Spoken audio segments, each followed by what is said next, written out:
When Doom debuted in late 1993, it revolutionized gaming and spawned a wave of so-called Doom clones. Most were average or simply echoed Wolfenstein 3D's basic design, but in December 1994, Raven Software unleashed Heretic, a dark fantasy twist on the first-person shooter genre. Though it fit the clone mold, its unique vision left a lasting impression, and now more than 30 years later, Heretic and its pseudo-sequel Hexen have returned courtesy of Nightdive and id Software. Heretic plus Hexen, as it's known, builds on the formula we examined last year with Doom plus Doom 2, and it's really good. These enhanced versions include all the original content, 2 new episodes, one for Heretic, one for Hexen, full mod support via the main menu, a dramatically improved optional soundtrack from Andrew Holschult, and a slew of visual and quality of life upgrades, alongside optional tweaks to the core gameplay, which, believe me, make a big difference. But what is it that made these games stand out in the first place, back in the crowded mid-90s FPS scene? Why are they so fondly remembered? To understand this, I want to look back at Raven Software itself. It was founded back in 1990 by brothers Brian and Steve Raffel. Raven's very first project, Black Crypt, actually started out as a pen and paper RPG before becoming a computer game. It was eventually picked up by Electronic Arts and released for the Amiga. It just so happens that it also caught the attention of one John Romero, one of the founders of id Software. This sparked a relationship between Raven and id Software, leading to the creation of Shadowcaster, a fantasy-themed FPS built on an enhanced version of the Wolfenstein 3D engine. You had skies, floors, and more advanced rendering, along with features such as jumping and swimming, not to mention the main character kinda looks like that Todd Howard and Gabe Newell meme. Raven knows what's up.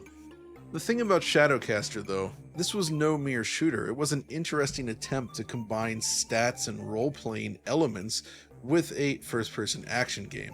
It was a success, enough so that Raven was able to staff up and split their development between 2 teams. The first team developed a game called Cyclones, a futuristic first-person shooter published by Strategic Simulations Incorporated. This expanded upon Shadowcaster's ideas, with full mission objectives, inventory management, and its own mouse-driven interface. It also featured cinematic sequences made possible by the emerging CD-ROM format. If you like video in your games, Cyclones has you covered. What's even cooler though is that Cyclones runs on a modified version of the Shadowcaster engine known as Steam, derived from the Wolfenstein 3D engine. And it's almost unrecognizable. This engine supports walkways, slopes, cool transparency effects, and other complex formations that even exceed what's possible in the Doom engine. The only real limitation here is that the walls are still limited to 90-degree angles, and as you can see, the frame rate here is not especially smooth running on this 486 DX2 66MHz machine. Now, the other team at Raven created Heretic, a dark fantasy shooter powered by the Doom engine, offering richer level designs and more intense combat. Like Doom, it followed the shareware model this time, helping it reach a wider audience, becoming a huge success in the process. With this continued success then, the teams recombined and less than a year later developed a game which perfectly fuses the concepts driving games like Cyclones and Shadowcaster with the speed and visual prowess of Heretic. It was called Hexen. Hexen made major changes to the Doom-style formula, breaking its world up into different hubs with interconnected levels that required actual puzzle solving, not to mention the introduction of 3 different classes. It was a shooter at heart, but those role-playing elements came roaring back once again to great effect. Of course, the game can be rather challenging to navigate at times, but it's largely regarded as a classic. It was big enough that it actually received numerous ports to consoles as well, including Nintendo 64. Heretic, however, remained exclusive to the PC, and neither game has seen an official release in decades, which is why this new Nightdive release comes as such a pleasant surprise. Now you can enjoy both games on modern platforms, both consoles and PC alike. For this video though, we're basing everything on the PC version, which is the version we received before launch. So let's begin by looking at the package itself. Much like Doom plus Doom 2 before it, it's focused on bringing together different related games under a single roof, so to speak. It starts from the main menu where you choose from the complete version of Heretic, including Shadow of the Serpent Riders, Hexen, and its add-on pack, Death Kings of the Dark Citadel, and 2 additional new packs, one for Heretic, one for Hexen, both developed by Nightdive. So let's start with Heretic. At its core, Heretic is basically a fantasy take on Doom. You have a series of individual levels filled with tricolor keys, weapons, and enemies to dispatch. They've also included an inventory system which allows you to hold items and use them later. Level design is excellent for the era, exceeding Sandy Peterson's levels in the original Doom with ease, though perhaps not quite matching the majesty of classic John Romero designs. Like the original Doom, Heretic is somewhat heavy on hardware. Testing it here on a real 486DX266 system, you can see that performance, while playable, is pretty sluggish. In addition, Heretic's enemies are rather spongy in a way that Doom is not. One of the best things in Doom is running up to an enemy and taking them out with a single shotgun blast. Heretic's weapons do not offer these same results or satisfaction, which is where the Nightdive version comes in, deploying a number of modifications, all of which are optional by the way. The core mechanics have been greatly enhanced. Damage values, enemy behavior and such have all been modified. The crossbow, for instance, now behaves more like the Doom shotgun, taking out foes much quicker. Everything just feels a lot punchier and faster. It greatly enhances the gameplay. That's not the only improvement, however. They also reworked many of the levels in Heretic, improving them. Take, for instance, the first level of Episode 2. In the original, it starts with you simply facing a wall, but when you turn around and walk out into the area, it looks kind of like this, which is fine, but in the new version, you actually start facing this area, and as you can see, it's significantly more detailed than the original version. And they did this to many of the game's levels. But again, all of this is optional, so if you want to play the original levels, you still can do it. Visually speaking though, this new version uses the same software rendering setup that was included in Doom 1 and 2 last year, but you can now optionally look up and down like the original Heretic. Given how this type of engine works though, you do get that warped view when doing so I'm not a big fan of it. As with Doom 1 and 2 though, you can scale the internal resolution up and down to various factors to create a more pixel retro aesthetic. But unlike last year's release, this feature retains widescreen support, so if you want to play at an effective 240p, yet wide, you can still do so. Other options include FOV adjustment, view bobbing adjustment, HUD settings, brightness, and other things like this, all stuff that will be familiar if you played last year's release. Of course, one of the big highlights here is Andrew Hulsholt's new soundtrack. The original MIDI tunes have all been reworked and they sound absolutely incredible, though if you like, you can still choose either the general MIDI or FM synth versions of the same tunes, which is great. Take a listen.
Good stuff, right? The new add-on pack, Faith Renewed, is also worth a mention. We already know that Nightdive's Sam Villarreal is a genius programmer, but the man also has some serious level design chops, and he seems to be the one that made this. The passage of time has allowed other level designers to really tap into what's possible, and Sam really shows that big time here. It's a tremendously well made WAD with unique themes and great placement of enemies and weapons. The thing is, while it takes advantage of some modern flourishes and techniques, the maps themselves really embrace that sort of 90s style design, where map length and complexity scales in a linear fashion from the first level to the end. Many modern WADs dump the player into these ridiculously lengthy and complex maps, but that's not the case here. This generally feels like it belongs to the original Heretic. Plus, it actually includes some content that was originally cut from the initial release. It's been restored just for this version. And you can check out a lot of this cut content in the Raven Vault, which is a neat bonus feature included in this release. Of course, the next game, Hexen, is quite a bit of a departure. So as someone that was there back in the day, I really appreciate this, but Hexen was a landmark project, and it really pushed the Doom engine in new interesting directions. You see, rather than just offering a series of self-contained maps, Hexen expanded outwards to include these hub areas featuring interconnected levels. That means actions in one level could result in something happening in a different level, and it would persist. This persistence is key.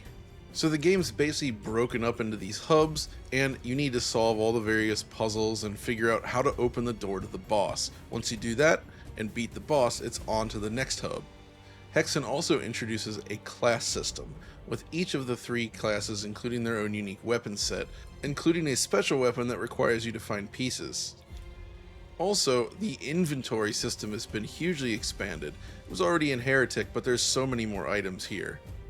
Now, back in the day, this was a very demanding game, far more so than any of the Doom titles and Heretic itself. The captured footage here shows the game running on that aforementioned 486 DX266, and as you can see, it just doesn't run very well at all. I suppose it's technically playable, but it's not great. It's definitely one of those games that really demanded a Pentium.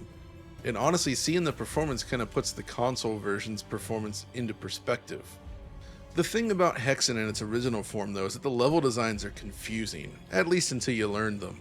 There's lots of small tunnels and unclear objectives everywhere. You're often left just wandering around trying to understand where to go next, and many players would have given up in that very first hub. Which is where Nightdive's version comes into play. Finally, you too can finish Hexen. So more than Heretic, this new version drastically improves the overall experience. Firstly, a small new feature, but a cool one, is this pedestal. You can now walk up to this at any time when you find it and change between the 3 classes, which is super useful and sort of opens up the game a little more. Secondly, and this is the big one, the auto map now displays key objectives indicating where to go next. It doesn't actually guide you there, you still need to figure out how to get to the objective, but it does at least give you a better understanding of what you need to do at any point of the game.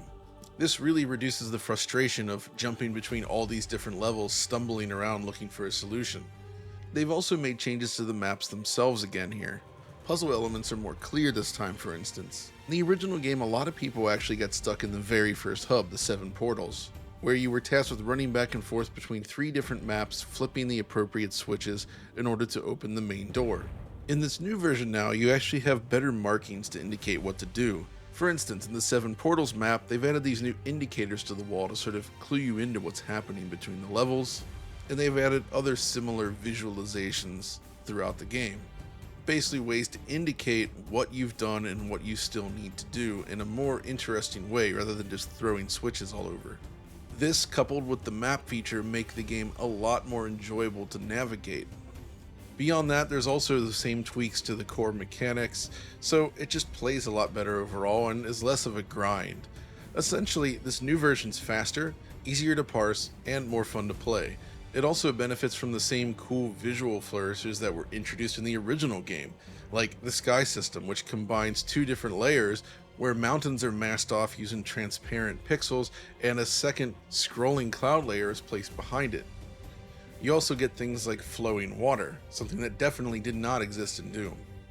All this is to say that Hexen, more so than Heretic even, has become just so much more enjoyable to play through. And yeah, of course, Andrew Holschild's excellent remixes for Hexen are just as good, if not even better than Heretic.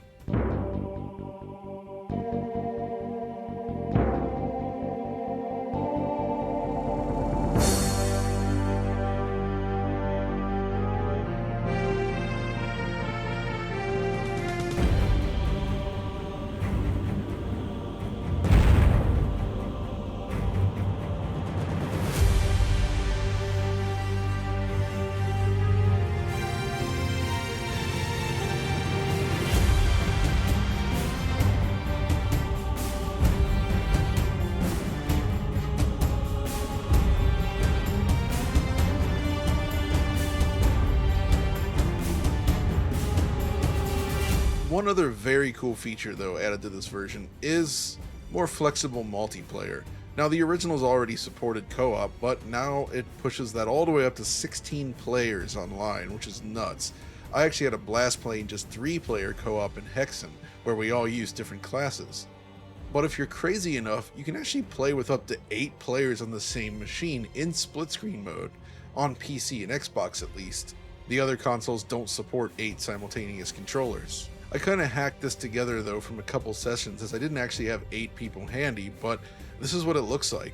I'm actually playing it here on an ultra wide monitor, and the game will dynamically stretch and resize the windows to fit whatever display you want. So yeah, Nightdive has done it again, what can I say? It's a great package that actively improves on the original games while still offering the unedited experience if you choose. The extra content, the mod menu, the graphics and performance options, all of this stuff is great. Not to mention, of course, the soundtrack, right? I really cannot recommend this one enough. While I did not get to experience the console versions in time for this video, it's very likely they offer performance on par with last year's Doom 1 and 2 should you want to give it a go. That means the upper end consoles all run the game at up to 120 frames per second, which is awesome. I'll be sure to give them a test after this though, so if there's anything weird I notice, I'll talk about it on DF Direct Weekly. But that's gonna do it for this video, so what can I say? Go get Heretic plus Hexen today, and we'll see you next time.